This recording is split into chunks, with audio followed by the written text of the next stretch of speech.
A sensação é de uma guerra, assim. É um campo minado exatamente porque a gente não conhece o inimigo, então a gente não sabe onde a gente está pisando. Um detalhezinho, se eu colocar a mão no lugar errado, se eu for puxar a minha máscara não pelo elástico, mas se eu encostar no meu rosto. Então, a gente nunca tinha usado face shield, que é aquela proteção plástica. E a gente precisa ter, assim como uma guerra, ter tudo estudadinho, passo a passo.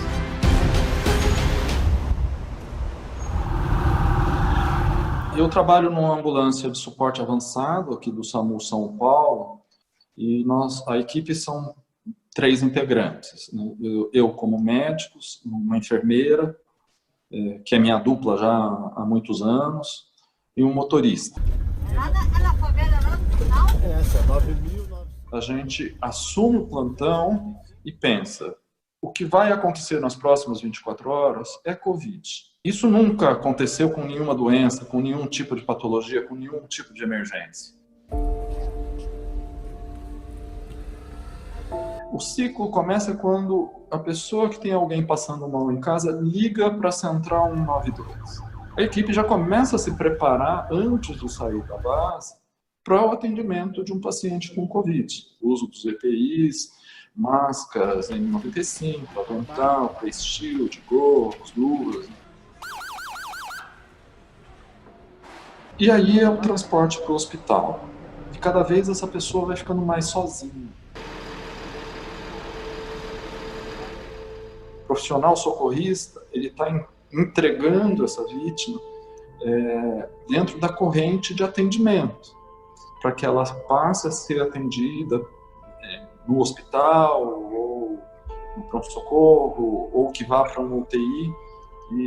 E a partir daí você, como socorrista também, meio que se despede dessa vítima.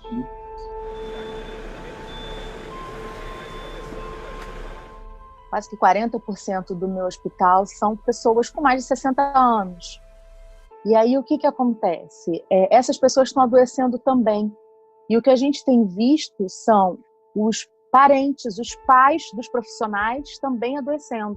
Eu vivo esse drama especificamente. Meu pai tem 86 anos, minha mãe tem 74, com doenças pré-existentes, né, com comorbidades. Eu estou há 1 mês e meio sem ver meus pais, apenas por videochamada, porque a minha grande preocupação é que eu esteja positiva, sem sintomas e com possibilidade de estar contaminando. Então, por isso a gente fica fazendo exames seriados, né? Eu já tenho 2 exames negativos. Atendi ontem o dia inteiro. Então, eu vou lá dar um abraço na minha mãe, eu tenho risco de contaminá-la, porque eu ainda não sei se eu já me contaminei. Você sente vontade de beijar. Sou médica pediatra, trabalho em 2 hospitais no Rio de Janeiro, hospitais gerais, né? E não estou levando mais a minha bolsa com tudo. Eu tenho uma bolsa pequena que eu levo só o necessário, né? O documento do carro, a chave, minha carteira de motorista, para facilitar a higienização disso tudo. Agora eu tenho um outro serzinho aqui em casa. E aqui é meu cantinho sujo, eu tiro a roupa aqui, o sapato já deixei lá fora. E aí eu vou tomar banho e depois eu falo com os meus filhos. Chegamos no local, a doutora falou que não tem mais vaga e não tem como receber essa cliente.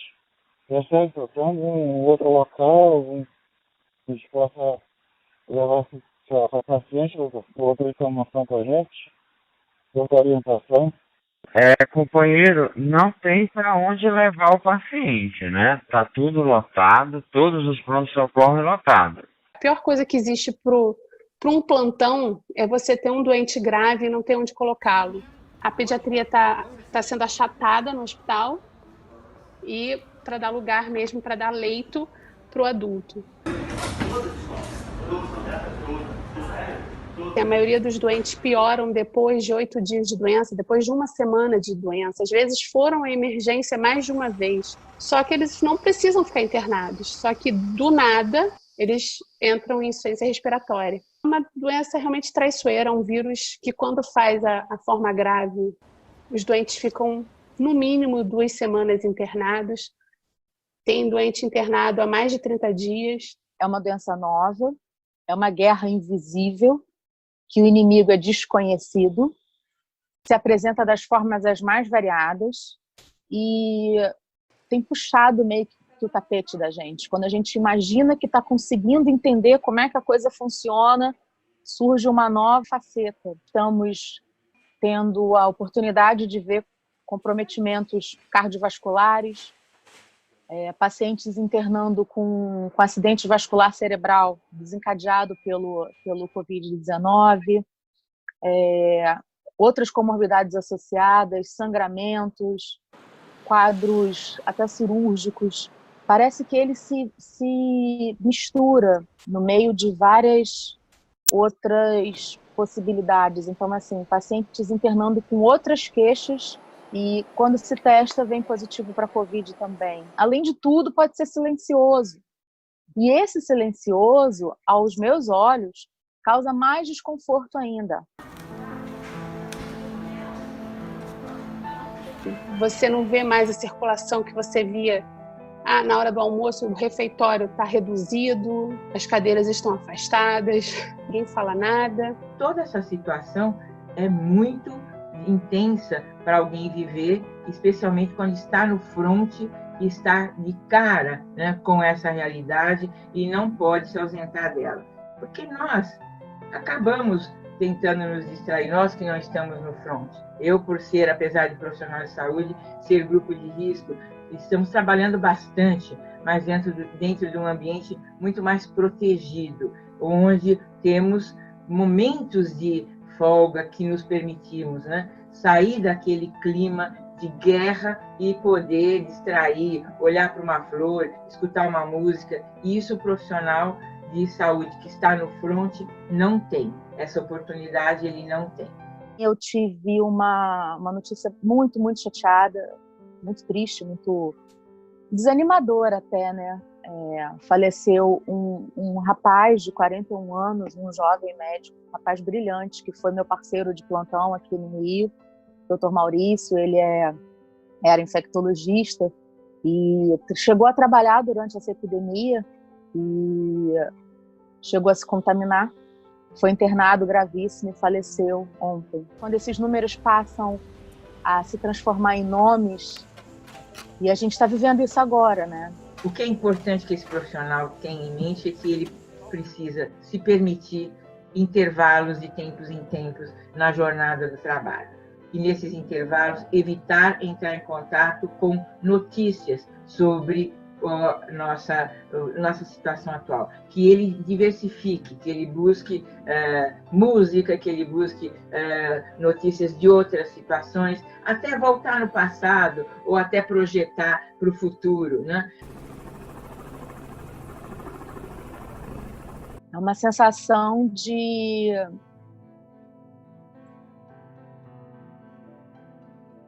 difícil escolher uma palavra para falar, né? Mas parece que está sempre incompleto. Por mais que você faça, parece que a gente sempre poderia fazer mais e fazer mais e fazer mais.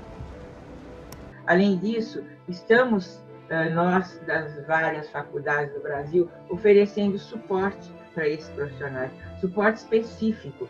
A USP tem, a Unifesp tem, a Universidade de Pernambuco tem, o Departamento de Psiquiatria dessas faculdades, dessas universidades, tem se desdobrado em oferecer esse tipo de atendimento. E a melhor de todas, comemore as vitórias. O que a gente vê é que, às vezes, falta tempo, falta espaço, mas vamos lá, vamos buscar, nem que seja por segundos, cada paciente que é curado, cada caso que se consegue resolver, comemorar as vitórias faz toda uma diferença na condição mental daquele indivíduo que está no fronte e que está tão desgastado, mas que quando salva uma vida, quando dá alta para um paciente, deve comemorar.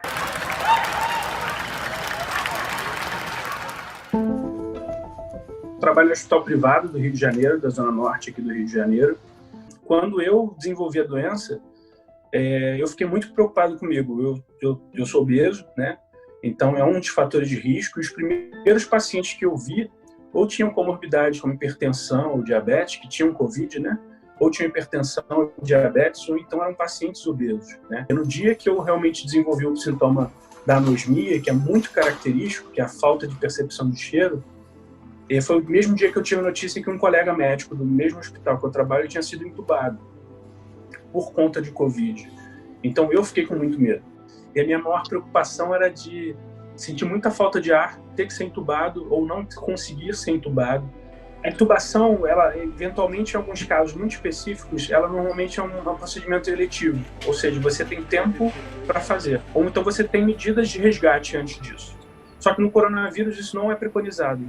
Você fazer tipo de ventilação não invasiva, que seriam medidas antes de você realmente ter que intubar, a gente não pode fazer porque, teoricamente, isso aumentaria a liberação de vírus, ou seja, aumentaria a aerosolização de vírus, ou seja, você contaminaria mais ainda o ambiente. Eu me afastei totalmente das informações, eu tentei distrair minha cabeça com o máximo de coisas possíveis, aleatórias, fora da medicina. Os meus pais, são 2 andares a casa, então eles estão isolados no 2º andar. Apesar da gente estar na mesma casa, a gente está isolado, a gente se vê, só se fala por celular, por videochamada. Às vezes a gente se olha pela escada, mas é o máximo. E aí eu botava o oxímetro no dedo, fazia o vídeo, mostrava para elas, minha recuperação, saturação tá boa, eu tô bem, olha minha cara como é que tá boa. Minha chefe me recebeu com um sorriso, apesar da máscara, deu para perceber que ela estava sorrindo, que ela estava feliz de eu ter voltado. E talvez o que mude, ou que fique mais fácil, seja a empatia com o doente. Porque quando você passa por aquilo, é mais fácil de você transmitir ou você entender o que angustia mais essa pessoa, talvez, e você conseguir passar uma informação, uma palavra, um gesto, ou a tranquilidade de dizer para ele que tudo der certo vai passar. E a gente está trabalhando no limite. Quando eu voltei à emergência, já tinham 3 pacientes entubados na emergência e a gente tinha mais um respirador. Se chegassem 2 pacientes, talvez a gente, naquele momento, por alguns minutos ou algumas horas, a gente não tivesse um respirador a mais. A gente teria que manejar esse paciente de uma outra forma. Não quero que ninguém ache que eu sou vítima, porque eu não sou vítima, eu estou trabalhando. Eu não quero que ninguém me coloque num pedestal, porque eu não sou nenhuma heroína, eu estou fazendo o meu trabalho, eu estou fazendo o que eu amo. Eu amo ser enfermeira.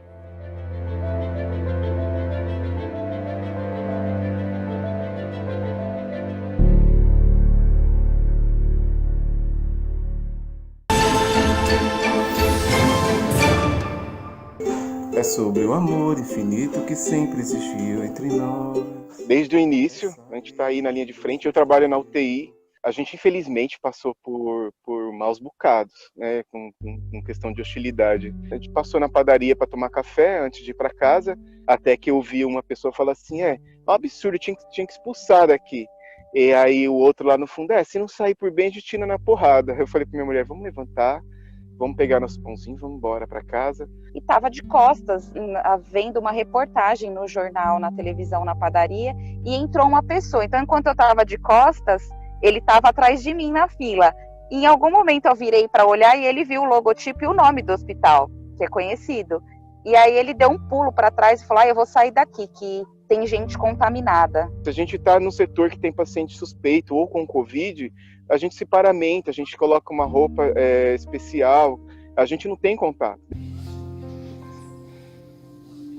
E às vezes as pessoas são tão esclarecidas e elas não entendem. E a hora que a gente chega em casa, a gente deixa nosso sapato lá fora, a gente já tira a roupa e toma banho e lava cabelo todo dia.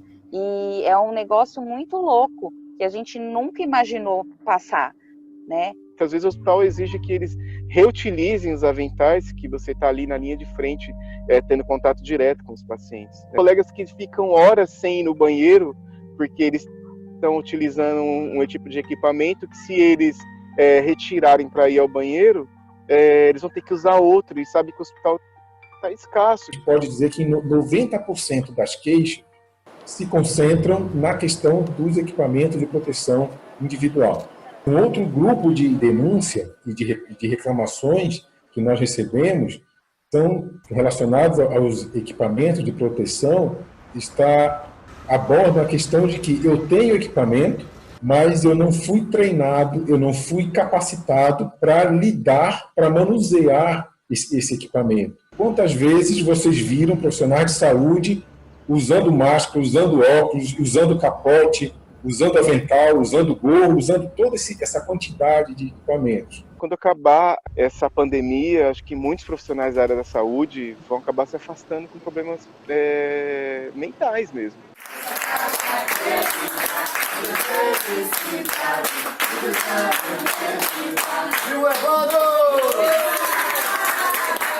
Quando meu esposo chegou lá no Covid-2, ele ficou isolado numa sala sozinho, né? Ele tinha uma medicação para fazer às meia-noite e eles não fizeram, deixaram ele lá só. Ele mandou mensagem para mim, mandou um áudio para mim, muito mal, com falta de ar. Não sei se vai. Agora não estou conseguindo nem falar. A boca seca. Muita falta de ar. Ele começou a passar mal, a saturação dele começou a baixar, né? Porque ele sabia, ele era um profissional da saúde, ele trabalhava, tinha muitos amigos lá, ele sabia que ele, se fosse para lá, não tinha um preparo para ele. Não tinha um respirador, não tinha medicamento que ele pudesse tomar para ser, no caso, entubado, caso acontecesse algo com ele pior. Foi que ele fez um vídeo, jogou na internet, colocou nos grupos com os amigos da saúde, né, dizendo que ele ia morrer. Porque ele sabia que lá não tinha nenhum preparo para ele ficar lá. Ele sabia disso. Então ele disse, vocês estão me levando para a morte. Aí, quando eles viram que ele começou a passar muito mal e colocar na mídia, colocar nos grupos com os amigos, foi que eles foram lá com ele, né, dar a medicação dele. Não adianta o doente ter o respirador, ter o ponto de oxigênio, ter os mais diversos monitores, se não tiver o elemento humano para regular e para acompanhar os parâmetros desses monitores e para fazer a intervenção adequada ao que esses monitores estão indicando. Eles não funcionam sozinhos, eles não funcionam automaticamente. Perguntei sobre medicação e o Evandro falou que queria água e comida. Ele queria água e comida, que ele estava bebendo água da pia. Escreveu no WhatsApp para mim. Ele disse, mano, eu estou morrendo amigo. Quando eu cheguei lá, ele disse assim, infelizmente não tenho boas notícias do seu Evandro. O seu Evandro chegou aqui muito mal, saturando baixo, mas logo nós entramos com a medicação, ele melhorou. De manhã ele passou muito bem, mas à tarde ele deu uma recaída, a saturação dele baixou, então deu uma parada cardíaca nele e nós não conseguimos. Felizmente, o seu Evandro faleceu. O Evandro não morreu somente pelo Covid. O Evandro morreu pela falta de assistência do Estado. E ele anunciou a morte dele. E vamos também fazer uma representação no Ministério Público, exigindo que se faça a investigação para apurar eventuais responsabilidades criminais. Infelizmente, não foi possível reverter a parada cardiorrespiratória. Isso corroborado por relatos de enfermeiros técnicos e médicos que estavam presentes nesse dia de atendimento. Mas para evitar qualquer fake news ou qualquer fala contrária, existe uma comissão de sindicância permanente na Secretaria de Estado de Saúde que vai esclarecer e já está encaminhando sindicância nesse sentido. Nosso colega Evandro, e palmas para ele e demais colegas. Todo mundo quer ser da área da saúde aqui. À frente do hospital. É esse caminho que eu faço todos os dias. Caminho essa ladeirinha aí. Olha, quando tudo era novinho, bem bonitinho. Nossa, hoje totalmente diferente. Os leitos não são mais assim. A gente tem até, às vezes, alguns problemas quando a gente vai subir paciente, né? Porque o nosso UTI é embaixo. E aí, quando os nossos pacientes recebem alta, e às vezes o leito não está adequado, assim, já está muito velho, aí a gente recusa deixar o paciente, aí eles trocam. Todos os equipamentos lá, não tem descanso, não tem tempo para descansar, estão em 24 horas sendo utilizados. Estou indo trabalhar, e é assim que eu vou. Eu tenho cuidado triplicado, só com sapato eu tenho 3. Um para sair da minha casa e até meu carro, o outro para ir do meu carro até dentro do hospital para eu bater meu ponto, e o terceiro que eu uso dentro da UTI. E com roupa a mesma coisa. Mamãe ama vocês muito. Pensei em me isolar, pensei em ficar num quartinho, alugar um quartinho para não ter que ficar na presença, porque eu tinha medo de repente me contaminar. Porque...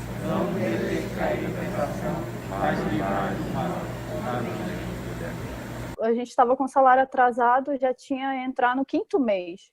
Ontem, graças a Deus, nós recebemos dezembro de 2019. Já foram feitos 3 acordos desse governo, mas nenhum dos 3 acordos foram cumpridos. Devido a essa mudança constante de secretariado, então você faz um acordo com um grupo, quando você chega próximo para esse acordo ser cumprido, troca-se a cúpula toda. O que nós temos de determinação do governador é que a gente consiga, de acordo com o fluxo de caixa, com o recurso financeiro, quitar os débitos de 2019. Tanto nos colocamos na pele dele, porque a primeira coisa que nós chegamos aqui, uma determinação no governador, foi olhar para essas pessoas como essenciais e elas correndo risco. Então, por isso que nós desembolsamos esses 210 milhões. Mãe, beijo, mãe. Vai com Deus. Bom trabalho. Deus te abençoe. Beijo. Também te amo. Para mim, eu vejo como um chamado, sabe? Às vezes eu fico indignada, porque se foi a profissão que eu escolhi, se foi o que eu quis para minha vida, então, nesse momento que a sociedade precisa de mim, por que eu vou dizer que não? Você quer que a mamãe volte para o hospital? Para cuidar das pessoas? Agora você quer, né? Eu senti a dor de perder um filho, então eu sei quem tá ali. Tem uma mãe, tem um pai, tem um parente que precisa voltar para essa família. Então eu tô ali para dar o meu melhor, porque ali é uma zona de guerra, é um campo minado, né? Você não vê seu inimigo, você não vê onde ele tá, como é que ele pode te pegar, você não tem uma estratégia. Você só tem que se proteger. Proteger e proteger seu amigo, porque se ele se contaminar, ele vai contaminar você. Então tem que cuidar a equipe uma da outra. O problema da pandemia não é o confinamento propriamente, é o isolamento que nós temos físico, porque o isolamento social não se deu. O problema está em faltar a nós a possibilidade de abraçar, de ter próximo, de trocar um afeto e de ter com as pessoas que a gente gosta um contato que era tão natural, né? Só agora que a gente se dá conta que era uma bênção com a qual contávamos e que nos foi, pelo menos temporariamente, roubada.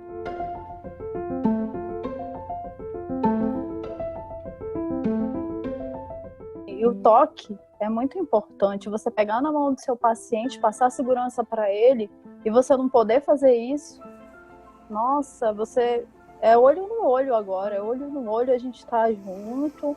Se precisar, me chama. Muitas vezes eu chego no ouvido deles e falo, mostra para todo mundo que tá todo mundo enganado.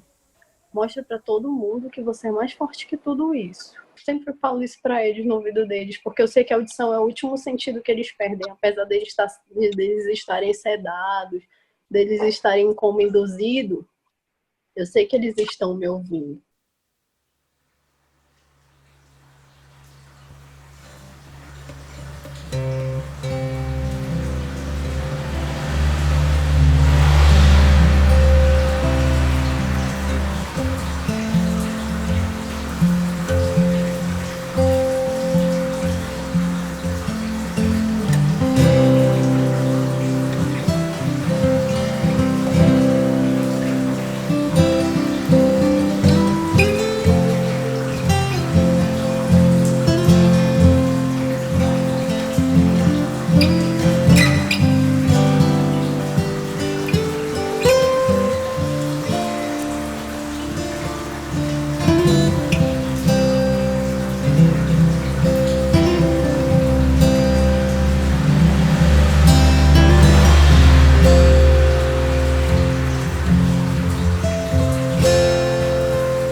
dedicam a ajudar a curar o próximo no dia a dia. Não pensasse na UTI só quando vem a Covid, mas pensasse que nós precisamos de ter UTIs a vida inteira.